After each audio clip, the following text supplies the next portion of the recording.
What's up, everybody? Welcome to the Ted Jones World Podcast, episode 201 here. We're getting into the mix of 2022, and yes, if you're in New York City, you are well aware that it's freezing outside, 19 degrees today.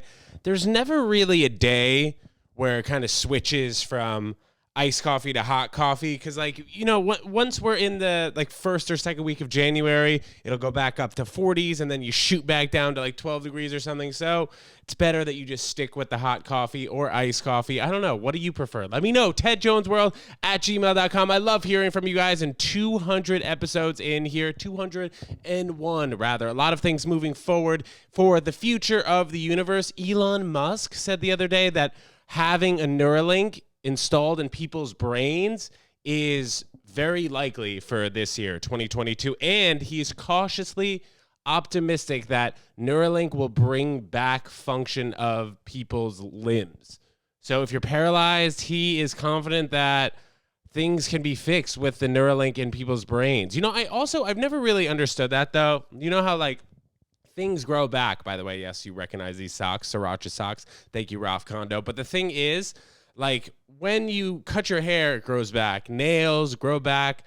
I mean, everything kind of grows back except for limbs, eyeballs, and why wouldn't they?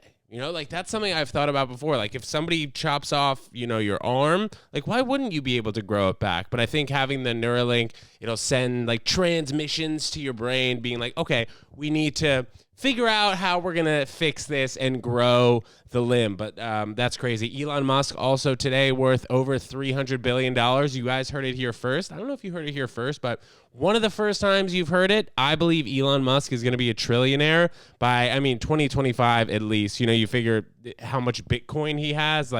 There's much room to improve in how much of his net worth is in Bitcoin, and then also with all of these things he's doing in technology, going to space, maybe creating the first civilization on Mars. But I believe that Elon Musk is going to be our first trillionaire. I think Jeff Bezos will probably be a close second, but we'll see. Because if Elon Musk becomes a trillionaire, it's not going to be because he has $1 trillion of cash in the bank. It's because all of his companies combined together equal $1 trillion, which is also some sort of confusion for people who are well, how is this guy even worth $1 trillion? He has $1 trillion in his Chase account. No, you would have to sell a whole lot of stuff to even have access to that $1 trillion. It's just how much his companies are worth and then how much his assets are worth as well. But Elon, you're always welcome here on the podcast, Ted Jones World here. And if you guys checked out the Ted Jones vlog posted on Tuesday, you'll saw that we went to Hudson Yards. We're going all over the city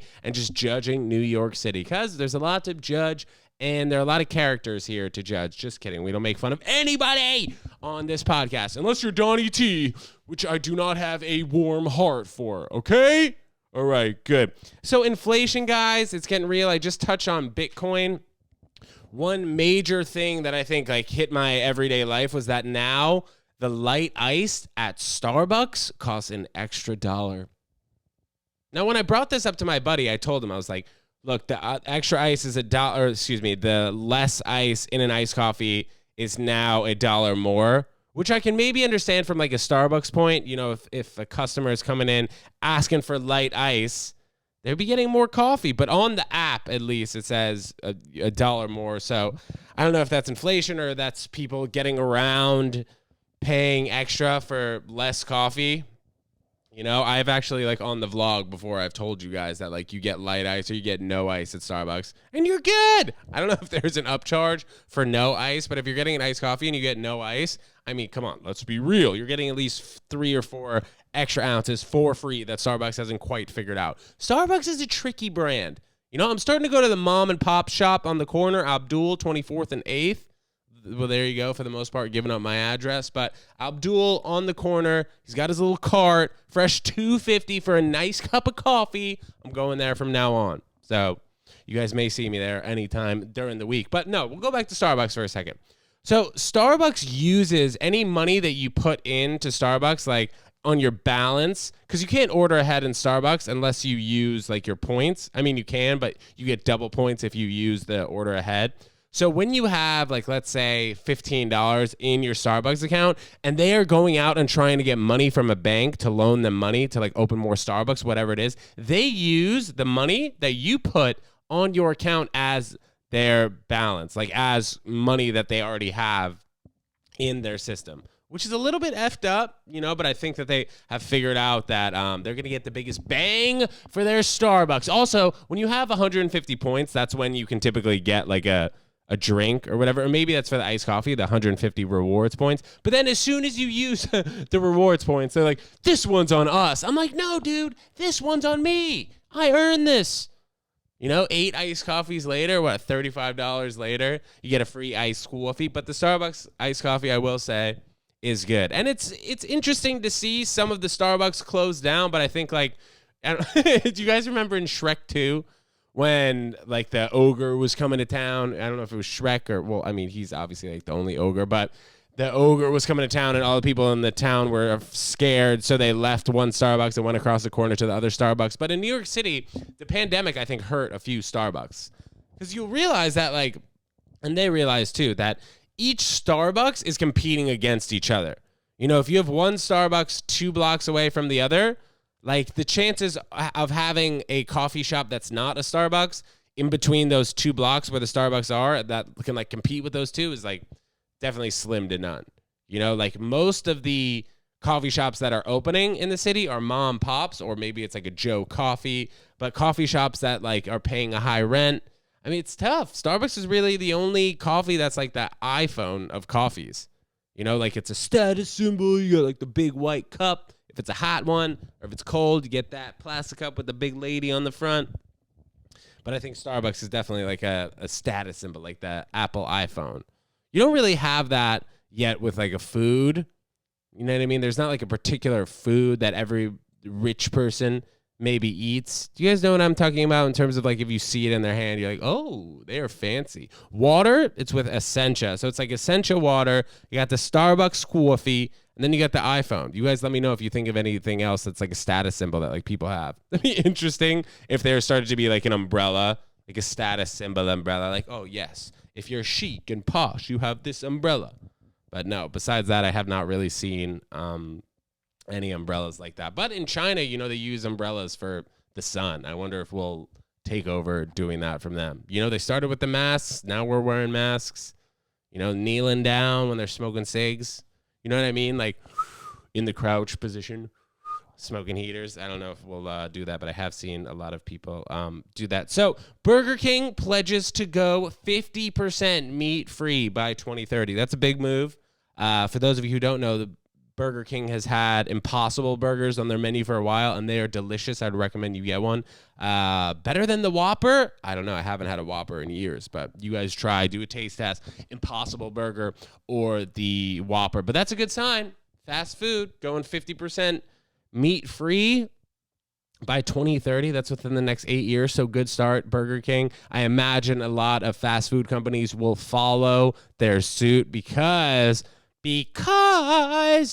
vegan's the wave of the future, guys. We're going to start eating less and less meat. It's not because I want to. It's just because it's not sustainable to eat as much meat as we can. We can feed friggin' 60 billion land animals. We can't feed 8 billion humans.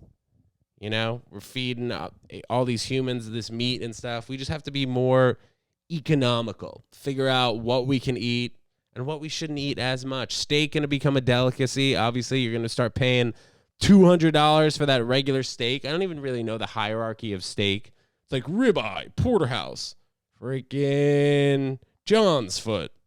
I don't even really know. But I think the meat is going to become a delicacy, and we're going to see like a lot more like 3D plant printed meats.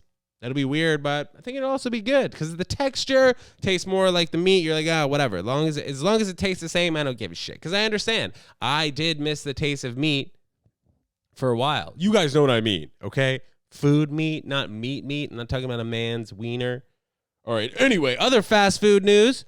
Burger King in Times Square are not serving people if they're unvaccinated. This was as of today. I saw a standoff on TikTok of, no joke, like 15 cops in front of the cash registers in Times Square at Burger King. So I don't know if Mayor Eric Adams is like switching this to make people be able to like get food and then just leave, because the unvaccinated people were making a freaking ruckus, causing a ruckus the other day.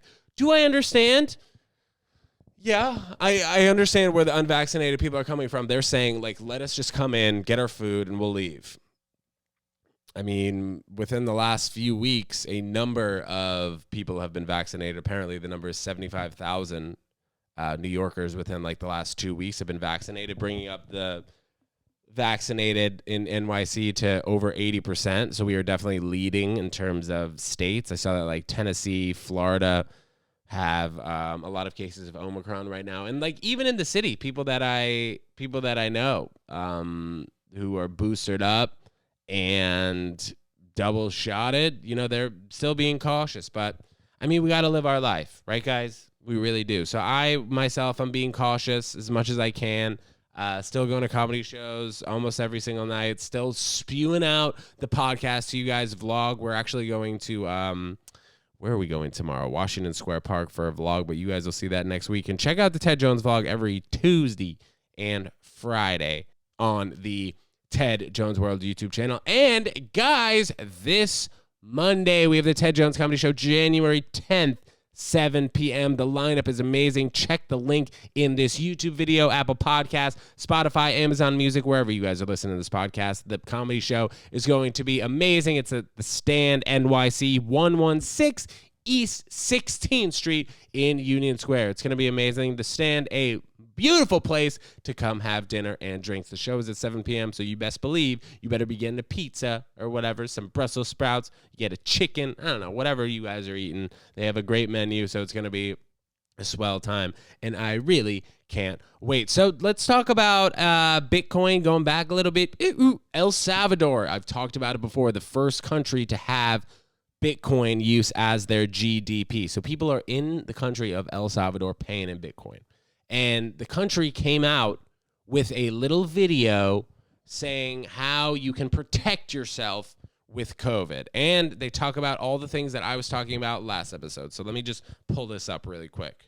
A reducir las complicaciones por COVID-19. Los grupos con más riesgo de mortalidad son los... You know what? I think it's better if I just read it to you guys since it's in Spanish. Okay, one second. A healthy lifestyle also helps to reduce the complications from COVID-19. Older adults and people with obesity, high blood pressure, diabetes, or chronic illness are the groups at the most risk of mortality. Try following these recommendations. Maintain a healthy and balanced diet. Try to hit your ideal weight. Practice outdoor activities to get fresh air and sunlight. Something your body needs to produce, vitamin D. Drink at least 2 liters of water each day to keep your kidneys healthy. Cut down on stress by spending time on yourself, such as practicing yoga or reading a book. Try to sleep at least 6 hours per night. Just 6? Include citrus fruits. Anyway, so you guys can check out this video on YouTube. It's just an El Salvador COVID-19 video. But since El Salvador has switched to having their GDP in Bitcoin, I mean, the government isn't pushing anything. You know what I mean? Like, government is not pushing people of their country to take products that are given by companies sponsored by the government. It just seems like the government is trying to win the people over now. The government is being transparent. Is that what the world's going to be like in 5 years? I sure hope so, where we can turn on the TV and there's going to be more workout classes like they were back 20 years ago. Do you guys remember like daytime TV? They used to have guys on the TV, whatever it was, doing workout classes, doing yoga.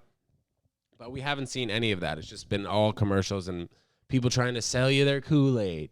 But we all know that the best cures for something of like COVID is just healthy habits, lifestyle, sun.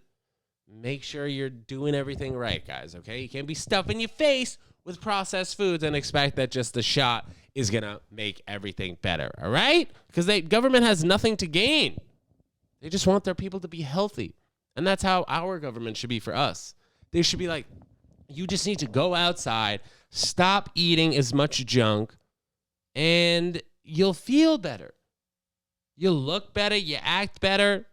But I'd say for the most part, It's going to help the environment and you're going to feel better. Feeling better is probably number one for people who, care a lot about their body and stuff. So we're going to have to live with this for a long time, as you guys know. But in the meantime, while we are living in this crazy moment, get out there, do a few push-ups, go for a walk. If it's freezing where you live, go to the local gym, walk on that treadmill for a mile, take you 20 minutes, do that 3 times a week. Start somewhere.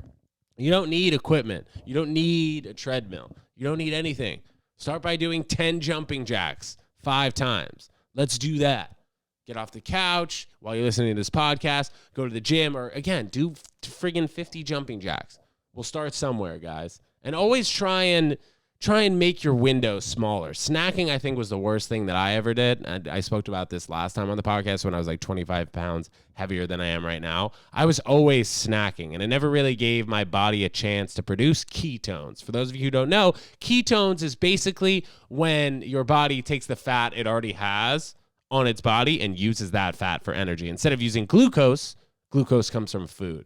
So when you keep filling yourself with glucose, aka food, your body's like, oh, we'll use some of that glucose and then store it as fat. Oh, we'll use some of that glucose and then store it as fat. Instead of trying to reach towards the ketones and use those ketones as energy, your body's just consistently using the food and then storing the rest as fat. So the longer you have not eating, it gives your body a chance to use those ketones. That might have been one of the easier ways, I think, to think about fat loss. People are always worried if they don't eat right after the gym that they're going to lose muscle. That's not the case.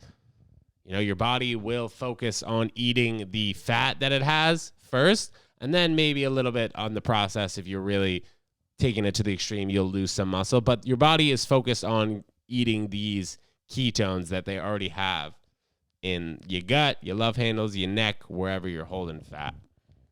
So if you're thinking about losing 5 to 10 pounds, I'd say shorten that eating window. Eat less meat, go vegan. But health and lifestyle, you got to be up, get active, walk more places. Take the stairs. I'm a big stairs guy. All things considered. Would I walk to the top of the Empire State Building? I don't know. Maybe if you guys were paying for it or we did it for some charity or something, then yes, I'd walk to the top of the Empire State Building. You got it. Like 110 stories. I don't even know. Let's look that up. Hey Siri, how many stories is the Empire State Building? The Empire State Building has 102 floors. Ooh, I was pretty close. 102 floors. I really am not a fan of heights. Like, I can never work on the 102nd floor. Even in, like, the high-rise, nice penthouse buildings, like, I don't know if I want to be on the 95th floor. Granted, there usually are not any, like, outdoor spaces out there. Like, you don't have a balcony if you're on the 102nd floor. But it's scary because you even know that your building is like swaying back and forth in the wind because that's how it was built. They're like, yeah, it sways in the wind. So people in the penthouse can't feel it. That's a scary thought, I tell you, up there on Billionaires Row. Do you guys know about Billionaires Row, 57th Street? They changed the zoning like in 2000 and let's see what year. Oh, let's see if Siri can help me here. Hey, Siri, what year did they change the zoning on Billionaires Row? No shot she knows this. I found. Let us see. I believe it was 2014 when they changed the zoning, and then they just had a number of skyscrapers come in. But let us see the actual facts. It's also crazy how, like, a lot of these news websites require subscriptions nowadays. It's like, dude, you need to chill. Like 20 skyscrapers where all the apartments are millions of dollars. I also, like, who would want to live on 57th Street between 5th and 6th Avenue? I mean, for the most part, it's like all of 57th Street, but like, what a weird area. I guess you're like just south of the park, Central Park, which is like where all the billionaires want to be.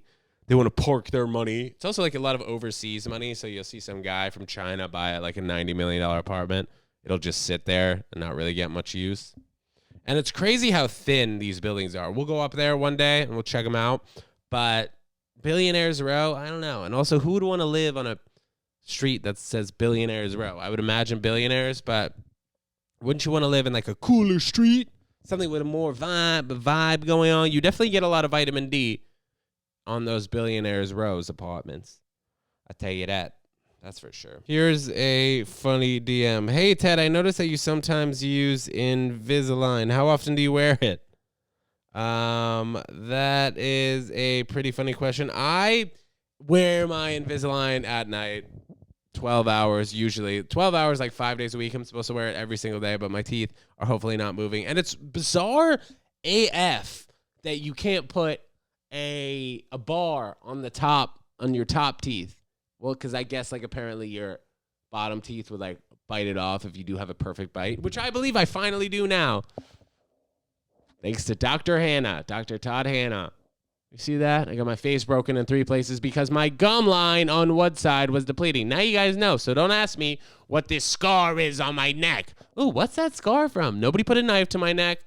Somebody did break my jaw in 3 places, though. First surgery, and it was great, called TMJ surgery. Guys, thanks so much for listening to episode 201. Get your tickets to the Ted Jones Comedy Show this coming Monday in this video, or if you're listening to it audio, in that audio little description. Spotify, Amazon Music, Apple Podcasts. We'll see you guys on Monday. Peace.